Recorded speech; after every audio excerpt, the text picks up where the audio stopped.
And our next guest is a rock star, wants to be a rock star, but is a rock star. Brad Smith, Braaap Motorcycles, welcome to the show. Mate, thanks for having me, Dr. Ben. It's a pleasure. It's great to have you on, and I want to say thank you for giving me the opportunity to ride your new bike. Very exciting. So I am a very casual bike rider. For some of my patients out there that have given me a hard time over the years, I do have a scooter.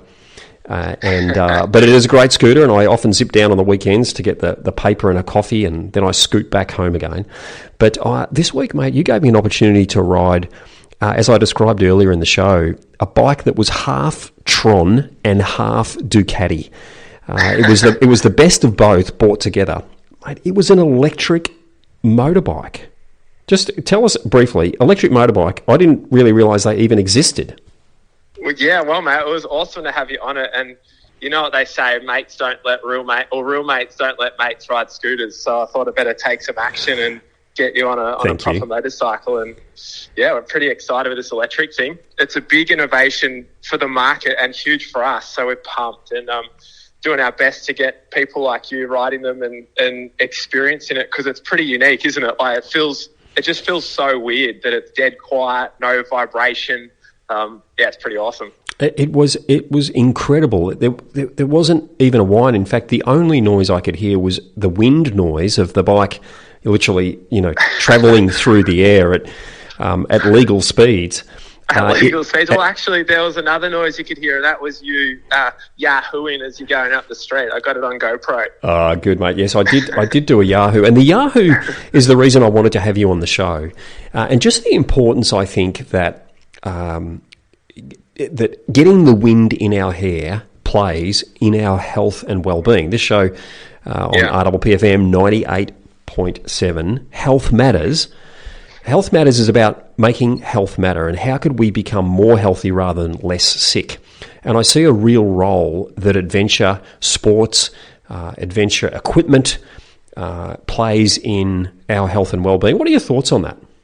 Yeah, I totally agree. I think for every human, there's a sense of adventure that we're designed to explore and maximise, and especially on the masculine side, I think it's incredibly important to have a platform to go and get a clean adrenaline rush. And that's something I've been pretty dedicated to my whole career with Braaap Motorcycles. Like when we first started in 2005, our mission was to help young people to get a clean adrenaline rush through movement and through motorcycling, rather than from some of the evils of our world. And, as our businesses matured, and maybe I got a bit older too, I've been more and more aware of how important it is just for people in general to have a sense of excitement, a sense of adrenaline, and also like a sense of taking a risk. Or, I've got to give a disclaimer, motorcycling is safe if you're trained well and you're good and you're aware and stuff, but there is that sense of you're taking a risk. And I think that's a hugely important part of well-being and just building a life that you're passionate about and excited about. So that's why I love motorcycling, is see people come alive. I like that you say that, because I am noticing as a doctor treating patients that patients are often getting hooked on unhealthy hits, unhealthy rushes versus healthy ones. The healthy one of going for a run, the healthy one of playing sport, the healthy one of getting on a motorbike and going for a weekend ride, even if it is just down to the local coffee shop on your scooter. That feeling of the wind in the hair, and I love that you recognise that. I'm curious, there is a bit of a what is the word? Myth or story or truth out there that men in midlife end up buying motorbikes. Do you find that's true? Well, actually, I mean, you are the textbook customer. We've literally drawn you on our whiteboard, Dr. Ben. You're a man of adventure, and you've come into that demographic. Kids have got a bit older, got some time, what's next. So we're actually seeing it. We used to call it the midlife crisis. Like we would market to, don't know if people know your age, but men as youthful in heart as you, but mature in physically in years as you are as well. But we've seen it younger and younger, like young guys that are 25. I think that people are looking for something that there's a huge purpose epidemic. That's a whole nother story. But a motorcycle gives a great escape, great fun, great something to apply yourself to. And we're really passionate about that. I'd rather see you out riding a motorcycle than sitting at home watching Facebook videos of other people riding motorcycles. So I think it's really important because it forces you to have some pretty, I think, like good, strong life values. For example, to be a motorcyclist, you got to be disciplined. To be a motorcyclist, you got to respect the risk you're taking, and it is safe if you do that. To be a motorcyclist, you do have a sense of adventure. Like, you have the wonders of where you could go and what you could do. And you also, I think maybe one of the most important things is you have to be under restraint when you're on a motorcycle. So I get on my bike and I just want to send that thing. Like, I want to hold it full throttle and go sick, but I know that I have to learn to discipline myself and be under restraint because I respect that there's a risk, that there's a consequence. And I think that's incredibly important for the rest of your life. And when I ride my motorcycle to work, I try and think about that so it applies to, even when I'm sitting there doing my emails or talking to my staff to, let some of those things flow over. Wow. Yeah, who would have thought there was a whole personal development course wrapped up in riding a motorcycle? But I think you're right. And when I rode your motorcycle, the electric one, what is it called, by the way? Is it got a name yet? Well, it's called the Braaap MotoE, but man, our competitors hate us. We're a niche manufacturer. We're underdogs fighting against much bigger competitors. And I got a legal letter recently because there's the MotoGP promoters have registered the MotoE class, so it's a new category of racing, and they don't want me to call it MotoE, and I'm sure they've had some pressure from Honda or someone, but so we might have to do a name change, but as we stand, it's Braaap, that'll stay, and the model is the MotoE. Okay, so the MotoE that I rode the other day, it's incredible how quick it picks up, and you don't realise how quick you're going so quickly, but I tell you what it does is it causes you to really focus. A bit like, what we talk about in meditation, that single point focus. And we know from a lot of research around the idea of getting into flow states, that magical state where time disappears, where the sense of self disappears, that magical state can be produced when we bring ourselves into our single point focus. And I certainly found riding the bike the other day, it really had me hone in to being very focused and very present around what I was. There was no chance I was off thinking about what I was doing tomorrow or the next day or even in 5 minutes. I was really present in the moment. I think that's one of the great things that comes from many different activities, but including riding a bike. Oh, so true. And I think that's a great point. Like, I'm probably overselling the personal development side of motorcycling, but it is true. Like, we're not designed to sit in a cave and meditate. Motorcycling is active meditation. You have perceived risk and you've got to learn to hold yourself and hold your state.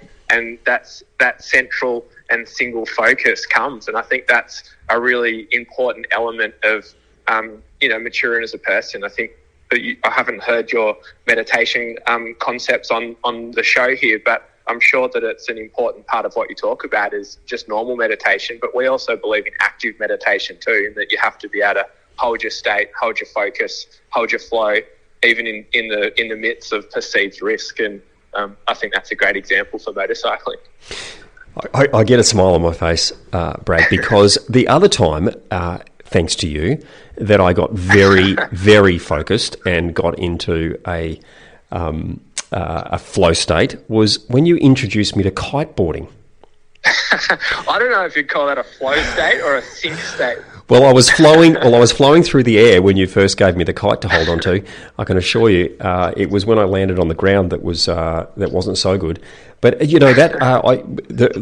my short stint of kiteboarding, and I will get back to it, which lasted about 6 months.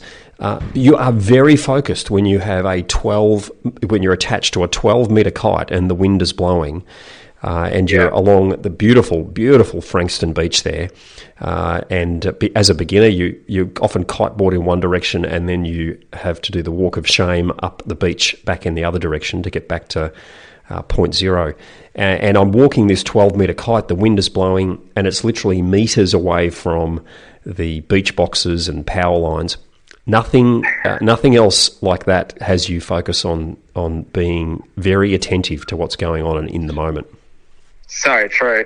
Man, I applaud you for coming down to the Brad Smith kiteboarding school, because there's not a lot of lesson involved. There's a lot of courage involved. No, there was no lesson. There was hold on, and whatever you do, don't pull on the bar because it will power the kite and put you through the air.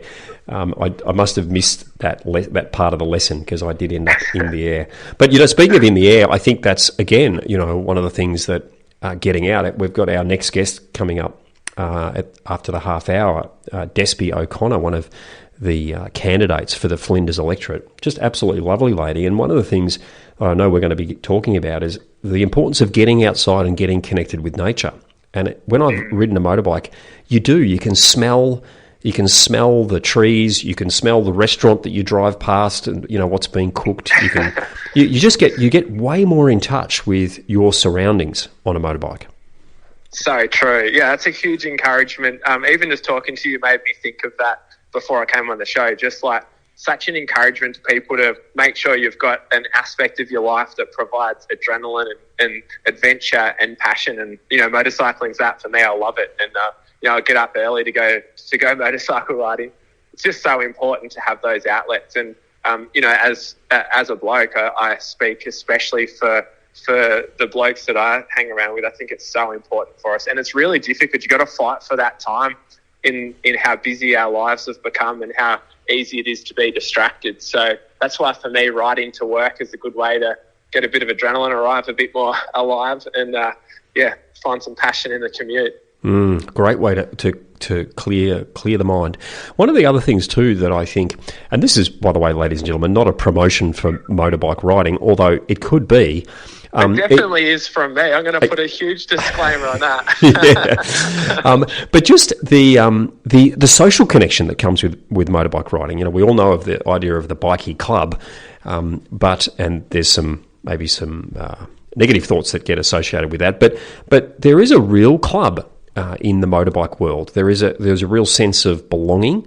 There's the weekend rides. There's the dirt bike groups. There's even the scooter groups.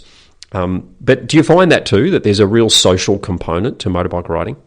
Oh, massively. And it's almost, some of it is just as soon as you're a motorcyclist, there's a tribe. But then there's also like the footy club type mentality, where if you ride a Braaap, you probably want to defend the Braaap brand. And if you ride a Honda, you probably, want to defend that brand. It's really interesting. There's actually a really good Facebook group. It's organic. I don't run it, so it gets a bit wild sometimes. But Braaap Motorcycles Australia owners on Facebook. And it's a good example. They get in there. They're so passionate. Some people get frustrated. Others stick up for us. And it's really interesting to watch the social side of sharing riding. And most people, the ride is only half the fun. The other half is building your bike into your own, customizing it, making it basically a rolling piece of art. And we try and provide the blank canvas, and we want riders to make their bike their own.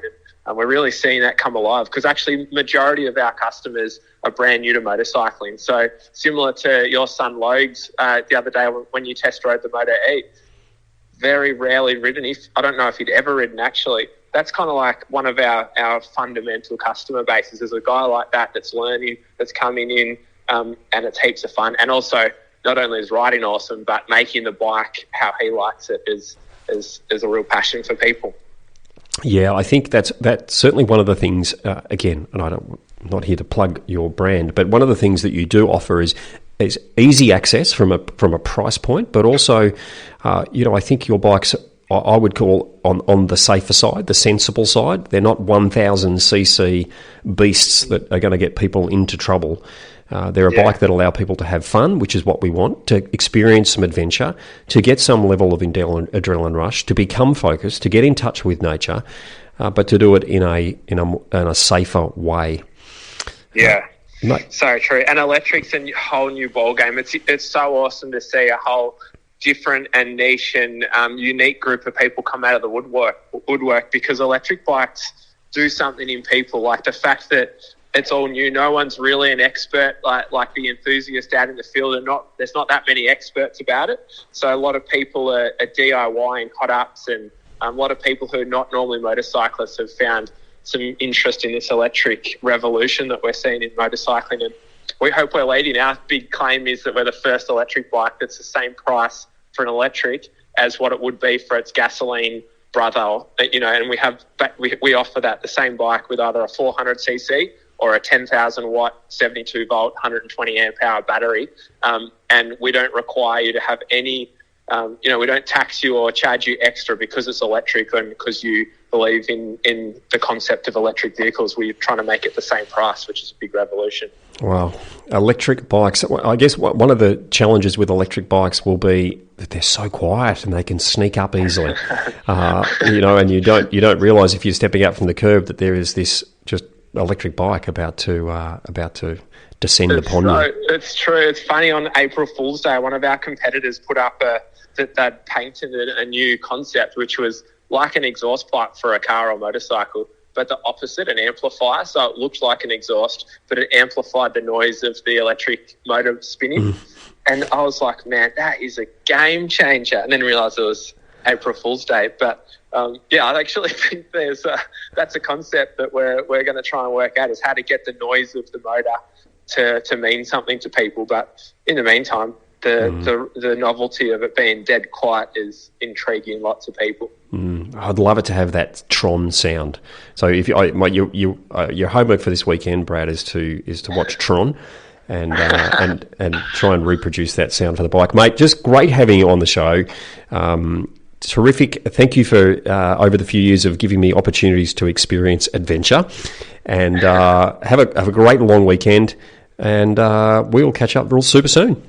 Mate, it's a pleasure. I've got to give a shout out to Paulie Smith and the team down at PWS Motorcycles. That's my dad, because he used to tune into Dr. Carl, and he said he's scrapped him and he listens to Dr. Ben now. And this is before I even knew you had a show. So shout out to the guys down there, and good job. Oh, we love that Paulie listens, and we know that he listens because he's often phoning in and just telling us how great the show is and how much he loves the music that we play. Mate, well, he owes you a drink now, so that's the shout out. Perfect, mate. Have a great weekend. Talk soon. Thanks.